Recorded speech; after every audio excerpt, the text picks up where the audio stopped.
No Password Required is a presentation of Cyber Florida, located on the Tampa campus of the University of South Florida. Hello, I'm Bill McQueen, and you're about to hear a special two-part edition of No Password Required, recorded at Florida Cyber Conference 2019 in Tampa. In Part 1, an expert panel explores how to cover cybersecurity in the C-suite. Here is moderator Mark Clancy, Chief Information Officer for Sprint. I'd like to introduce my panelists. Closest to me is Ms. Diane Janosek, Esquire, CISSP, LMNOP. She's at the National Security Agency and is their training director and commandant for the National Cryptological School. She manages and oversees the deliveries of new courses for U.S. civilian and military intelligence workforce in the areas of cybersecurity, network security, cyber resilience, encryption, ensuring a strong federal workforce to defend critical national security networks. In 2019, Cybersecurity Association of Maryland's Cyber Warrior Woman of the Year. All right, go Cyber Women. Recognizing her mentorship, inspiration, and advocacy for women in cybersecurity field. She's also the president of Women in Cybersecurity's YCIS Mid-Atlantic Regional Affiliate and holds the YCIS Affiliate Leadership Award in 2019. She serves on the White House National Science and Technology Council, Federal Coordination in STEM, engineering subcommittees, and coordinates STEM education programs and investments, and has spent an interesting career, I'll say, in my worlds, in the intelligence community in the Department of Defense. So welcome, Diane.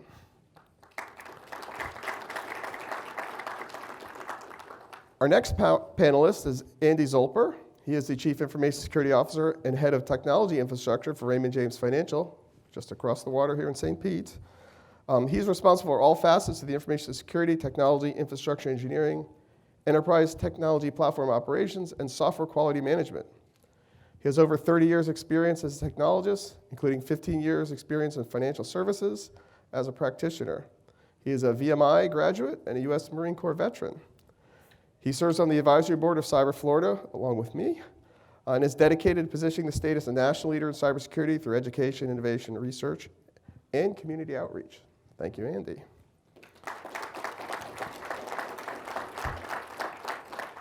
And certainly not least, Terry Roberts has established the first cybersecurity online exchange, enabling all business, especially mid-sized and small companies, to have continuous online access to automated cyber risk scorecards, maturity models, affordable products, probably projects too, services and insights industry-wide. Previously, Terry was the task VP for cyber engineering analytics, running all cyber and IT, financial and business analytics, cross-cutting, innovative technical services. Prior to task, she was executive director at Carnegie Mellon Software Engineering Institute, establishing the emerging, I can't speak today, Technology Center and Cyber Intelligence Consortium. Prior to transitioning to industry in 2009, she was a deputy director of the Naval Intelligence. Welcome, Terry. So this panel, we're going to cover cybersecurity in the C-suite. That was the topic. We heard the general this morning speak about something, and I was at the gym this morning, and I heard a song, and it made me think of exactly what I was going to say, even though I thought of it yesterday. And my question is, did Justin Timberlake get it wrong? And we need to bring unsexy back. So when you're talking to the leadership of your organization, how do you handle that basic, this is what we need to do to block and tackle, right? Because I've lived it in my life. I'm sure you have. So maybe we'll start with you, Diane. How do you sort of get that across to leadership so they get it? Sure. So I appreciate the question, and really thanks to Cyber Florida for hosting this, and thank you for all the participants and for sharing your time with us today. I really appreciate that. So we did hear General Nakasone say this morning about the cyber psychology, right, and the motivation piece, and trying to get people to really understand the true value of what they're doing. So I think what you're asking is with respect to how do you get folks to say, we got to actually get up and do the heavy lifting. And I think what we're all realizing today is that heavy lifting is the very root of who we are as Americans, right? We live for economic security, our national security. cybersecurity affects every single sector, especially the critical infrastructure sectors in our country, right, with manufacturing and banking and healthcare, defense, intelligence, energy. Every single sector needs the underpinning of cybersecurity. And I think, so talking about the block and tackle, I think it goes back to getting folks motivated and say, you know what, this really is really important to us. And I started thinking about, and then I'll turn over to my colleagues, I started thinking about, you know, why is it so important? And it's the very root of who we are as Americans, as I just said. And I went back and I was looking at the Constitution, and the Constitution was written in, was it 1789? So it's over 300 years ago when it was actually ratified, and over 300 years ago, and it was written on 4 pages of parchment. Right? In 2020, there's going to be 20 billion IoT devices. And nowhere in that Constitution does the word cyber come out. But it affects every single one of us as Americans. And I think it says we, the people, are here to are coming together to form a more perfect union. And that's what you're all doing here today, right? We're here together to form a more perfect union. And I think that's really, who we are as Americans. And I just want to thank you for, for supporting, the critical need that we have to upskill in the area of cybersecurity, because our nation depends on it. Thanks. Andy? Well, a dimension that I'll touch on, Mark, that also General Nakasone referred to. He said several times about running a good network, talking about unsexy, talking about foundations, having good cyber hygiene, patching, configuration management, change control in enterprise. Talk about unsexy. A lot of us as cyber practitioners, where's AI going to take us versus, hey, how well are we doing in the fundamentals? And so that can be a challenging discussion with the C-suite, but I think you have to not only have that discussion, but take an honest look at your organization and see, well, where are we exactly, sort of in the maturity of running a good network? Because I can certainly say, if you're pitching to the C-suite that you want to spend money on red teaming and you don't have effective change control, you're flushing money down the toilet, right? And so think about what you need next in that maturity journey. Great. Terry? So since Target and since Sony especially, it became a lot easier to talk to CEOs and executives to say, when the CEO got fired and the stock price went down, that's when accountability began. So I think there's an accountability discussion, which is, I'm trying to protect you and the company. And so, be on this journey with me, number one. Number two is, I highly recommend today, now that cyber risk ratings are a commodity, that outside-in risk rating, like from BitSight, Security Scorecard, Risk Recon, UpGuard, that recommend, hey, we need to have that done. It can't be just what our team is telling us. You need to have something from the outside in with no dog in the fight that's giving you an indicator of where we are, and to motivate us and keep us focused on where our key risks are. And then the last thing is, I recommend everyone who's an executive who doesn't have a cyber clue, go to a cyber executive program.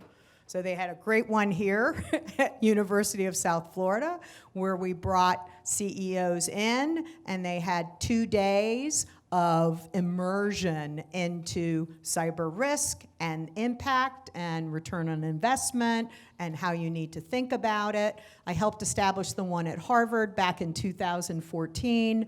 I think this is a new dynamic of the last 5 years. You can't expect executives to be smart on this. Okay, and we need to train them on it, and then it's not coming from you, it's coming from the Cyber Executive Program, and they get their little certificate, and I think they come back to the team with an understanding that they need to own this.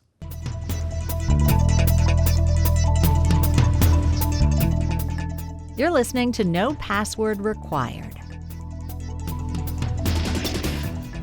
This is Bill McQueen. We now return to our special edition of No Password Required, recorded at the Florida Cyber Conference 2019 in Tampa. So we also had a lot of conversations about building capacity and creating the workforce that we need for all the nation's needs, individual companies, the government, et cetera. And so my question for the panel is, when I meet with my business executives, I'm in the commercial sector, when I present my idea of our plan for talent is build, buy, rent.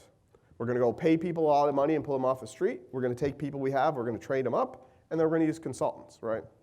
And the question they always ask me is, well, why do you need to build, right? So why do you think each of us, whether supporting government or private sector, why do we also have a job to build that workforce even with our own company, with our own resources, not just hire everybody from the state university system in Florida? And whoever wants to go first, maybe we'll start with Terry. This is a relatively new talent set, right? And it's not just running, cyber operations. It's really, how does cyber risk impact your business or your nonprofit or your government organization? And so we need people who have the mindset from if they're policy people, if they're business people, if they're marketing people, if they're technical people. We need everybody owning this, and we haven't had time to create two generations, right, with this background. Those of us who got into it in the late 90s were kind of like, the cutting edge, and that's not very long. And then the dynamic is moving at the speed of technology. So keeping up, you're never, right? You're never there. So it's a combination. It's a combination of throughput from every university in the country, and then it's on-the-job training, and it's internships, and it's learning together. So it's a continuous focus. Yeah, I would emphasize that continuous focus, and regardless of your source of talent, again, whether it's a new hire out of school or it's a mid-career hire, you're going to need effective training in your organization, right? To on-ramp someone into your tool set, into your processes, for that matter, into the context in which they'll be working. I just bumped into someone in the hallway this morning who we are hiring into what we call our accelerated development program. That's basically our recent graduate on-ramp program. Very excited, to have heard that we extended an offer. He's ready to go. He said, "What? I'm studying this to get ready." He mentioned some technical things, some tools. What else can I do to get ready? And I said, learn as much about financial services between now and then as you can. That's your situational awareness, right? And so now, when he lands, believe me, we're gonna fill up his fire hose with information and have a very well-programmed training process. But that can't just be your on-ramp program. That has to be every job in the organization, cross-training, being exposed to different departments. And I think a lot of managers really don't have they think training's someone else's job.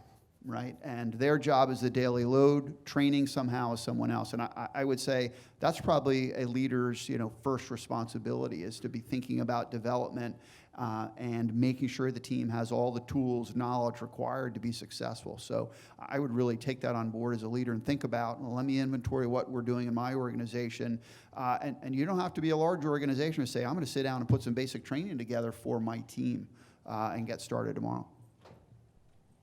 Thanks for sharing that. So I guess I would add that as leaders within any organization or any critical infrastructure or sector, they're recognizing that you need to develop the whole person throughout their whole career. And so we're trying to match that up, though, with the actual employee. And the employee is wanting to be developed. They want to learn more. And I think the reason why I just love cybersecurity and the people in cybersecurity is that they actually just love to learn. They embrace it. And they actually just, they want to be constantly challenged and keep developing themselves and knowing what's new, knowing what the risks are, how they can mitigate those. And I think that's what makes the cybersecurity discipline so incredibly fascinating, are the people. Because they want to learn. So it's really having the your cadre, your talent, which is like, the future of your business, really making sure they align with where the leaders are going and recognizing it's not just training.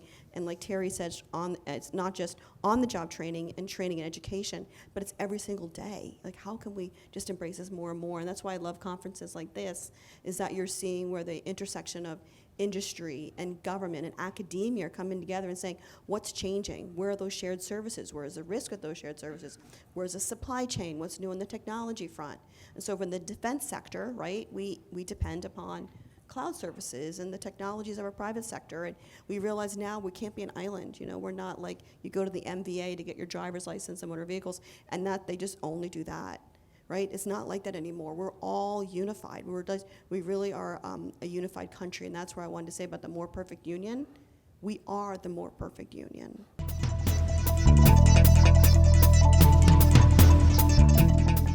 You're listening to No Password Required. This is Bill McQueen.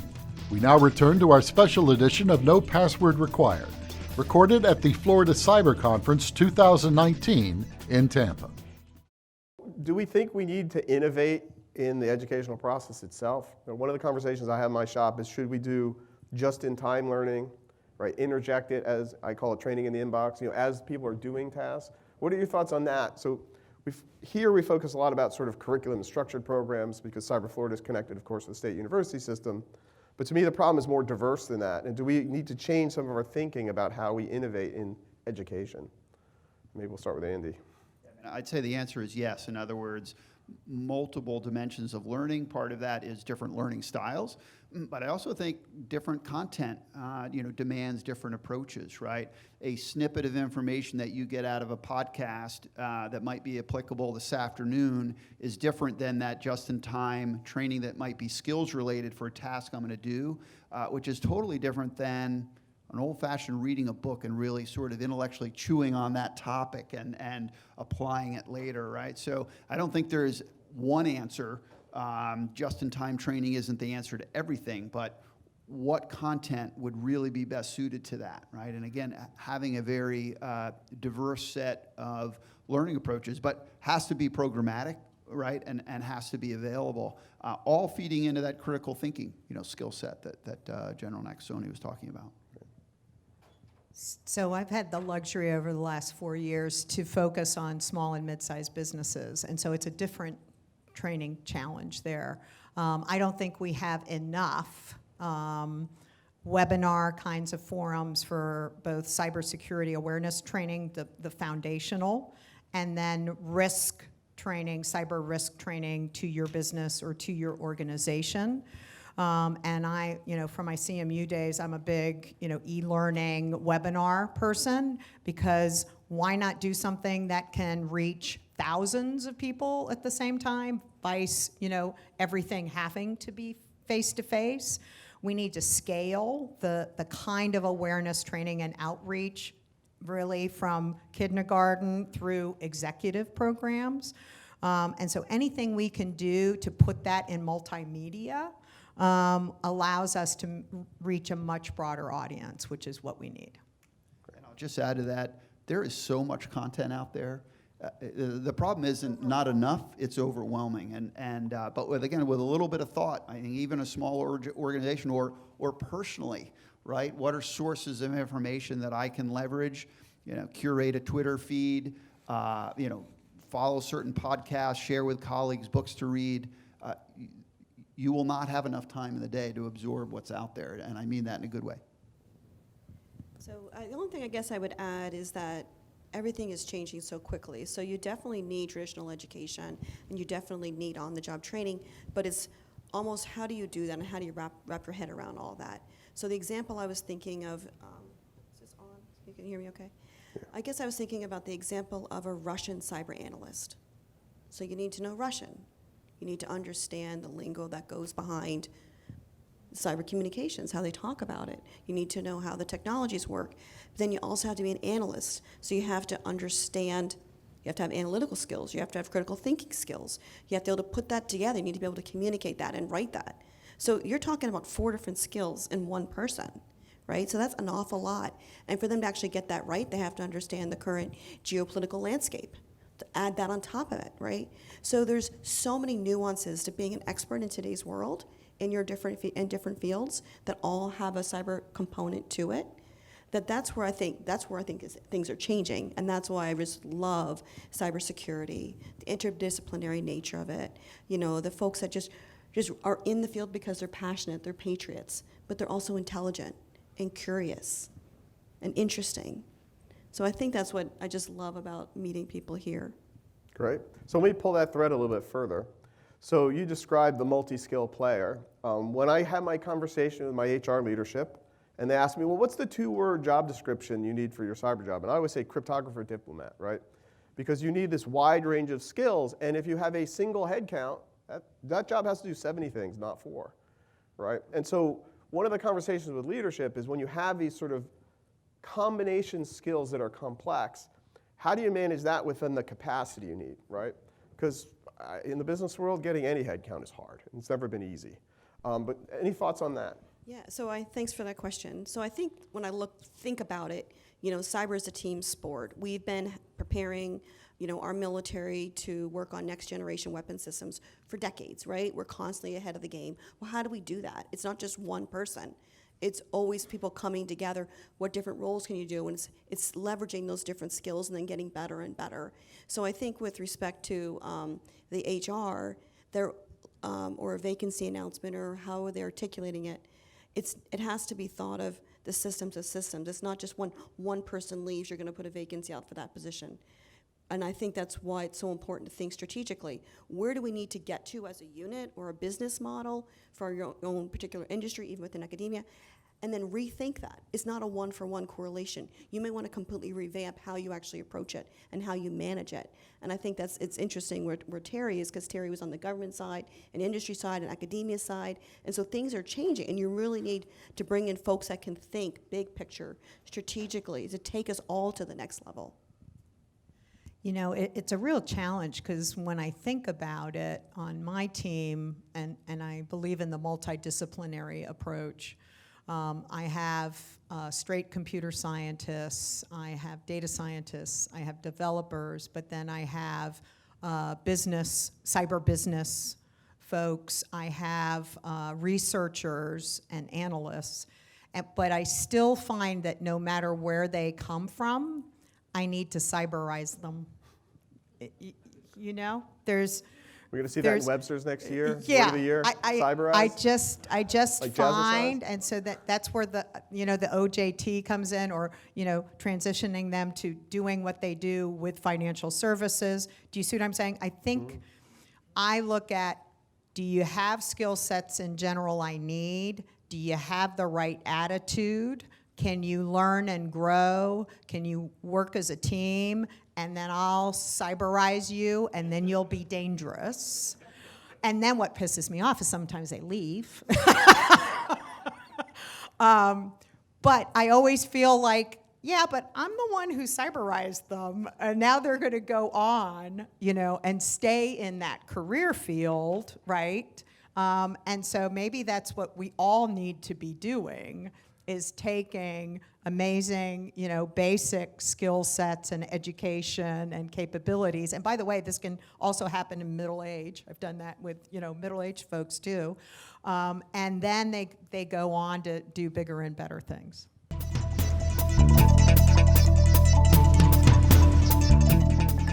You're listening to No Password Required. This is Bill McQueen.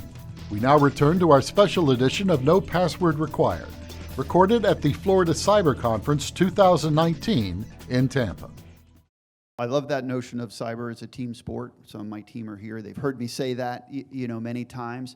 And maybe an analogy for how I think about my role a lot of times is I'm in the general manager role. In other words, I'm not the coach running the plays necessarily. That's going to be, sort of first and second line management. But as general manager, sure, I'd love if I could find the cryptographer diplomat every single time, but what am I missing on my roster, right? And so if I do get that one opportunity for an expanded role, well, what do we need to complement the mix specifically rather than generically? And let's try to find, that skill set, that attribute on top of sort of those baseline things, I totally agree around communications, critical thinking, team orientation. A lot of the cyber stuff, we can cyberize them. We've now coined that term, right? In terms of if they have the aptitude, what technical skills do we need to impart? We can get that across, but if they don't have some of those other attributes, those are hard to teach, right? But then a little bit bigger picture, what does our roster need right now, to get to the championship, if you will?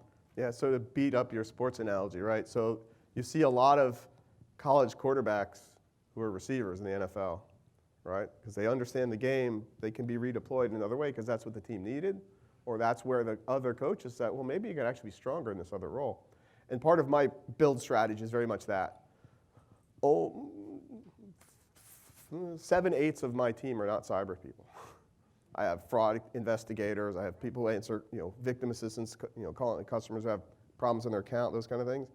They're all becoming cyber people slowly, right? Interjecting a little here. And the reason we did it is because we saw the crossover. The transactions we see in retail, guess what? They start because customer got phished on the internet or SMS or whatever. And so when people started realizing that they're actually part of the cyber defense ecosystem, even if they're taking a fraud call from a customer, their attitude changed, their engagement changed too. And so that's another part of building. It's not just the education piece, but it's also the inclusion. Question, I'll start with Terry on this one. For a long time, we talked about data breaches and confidentiality loss. And my observation, this is still very abstract to C-level executives. And then ransomware happened. And now it's business interruption, and it just got real. What have you seen about that change, and what have you done to, for lack of a better term, exploit that to widen their horizons as they think about how they run their company? The conversation, once they stop freaking out, is then you bring them back and you say, okay, let's assess the damage, right? Let's have our response plan to our customers or clients, right? In other words, get them into constructive action mode, get them on the other side of that, and then you can have the first conversation because their eyes are wide open of, okay, now how do we figure out your baseline? How do we prevent not this from happening again, because it's probably not going to happen again because we're going to do all the right things going forward. But there's a whole sphere of other, right, criminal risks out there that are targeting you. Now how do we get to the better place? What I wish we could do is create almost some scenarios and films that show this, right? Little vignettes, so that they can experience it without experiencing it. And that's part of the cyber executive programs where you do a scenario at the end, kind of thing. If I could wiggle my nose, right, and make it happen across the CEO universe, it would be that you have your wake-up call virtually. That would be nice, because the pattern is people tend not to learn from other people's pain. That's been our last 20 years of cybersecurity sort of lesson, so trying to flip the script on that. I do think, though, the case study method works really well in communicating risk to executives and getting into the examples specifically. It can take some homework, right? Can take talking to peers in industry, but getting details and making it real to them as well as what the gaps are, right? And talking to in Florida, talking to some small and medium-sized business owners, talking to mayors. City of Baltimore. Did anyone here work in the city of Baltimore? I don't want to pick on them, but no, let's pick on them just a minute, right? Right, critical patches not applied for 3 years. Spending less than half the national average on information security, half the average for city governments, which, let's face it, is probably not very high, to begin with. 5 CIOs in 4 years, sort of go through the diagnosis of what's wrong there. And so, the point of that particular case study being it's not a magic bullet. Back to if these fundamentals were done, they would be in such better shape. And rather than a deflection about where did the malware come from, Forget that, right? Are they patching effectively? No. Are we patching effectively? Let's go find out, right? Not backing up their data. Are we backing up our data? Let's go find out. So I found making it real through examples like that and saying that could be us. What Joan Rivers say, like, can we talk for a sec? So for my own team, we really went deep on Maersk and not Petya. And there can be a temptation. We're a pretty large organization. We feel like we spend a lot of money on cybersecurity. Maersk and their Active Directory environment being completely compromised, relying on replication across their AD controllers. Hey team, do we back up our Active Directory environment versus just relying on real-time replication? Yes, we do, right? Okay, great. How do you get to the backups? Through AD. We'll get back to you, boss. Hold on. So there's something to be learned, even in that case study where we feel like, hey, we're in way better shape than that, right? So that's a real takeaway, whether it's for a team or or talking to executives about what are our opportunities. So I'm going to tag on to how do you get to the backup. So when there was the hurricane that came through New York City, they said that 60% of the businesses that didn't have continuity of operations and redundancy built in, they were out of business, right, within 30 days? We lost the headquarters in a data center and still process trades. There you go. So for the folks that couldn't get process trades, they were out of business, right? So I think people are recognizing now, that was 10 years ago, whenever that was, and the business continuity model has changed with respect to cybersecurity. Now it's in real time, right? You got to actually have the backup immediately available. So I think as a nation, going to your sports analogy, Mark, to get to the championship, we all have to get to the championship. It's not okay as a country not to actually get there.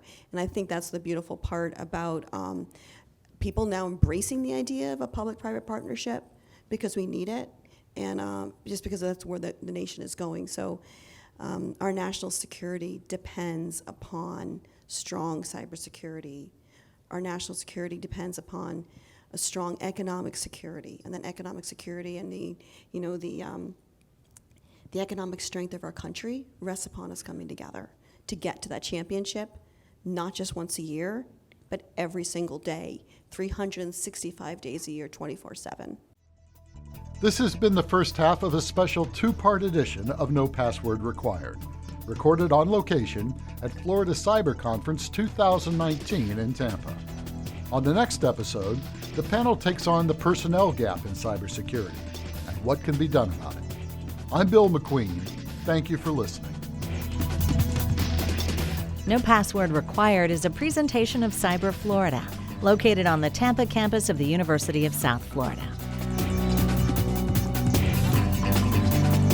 To hear other episodes of No Password Required, visit cyberflorida.org/podcast.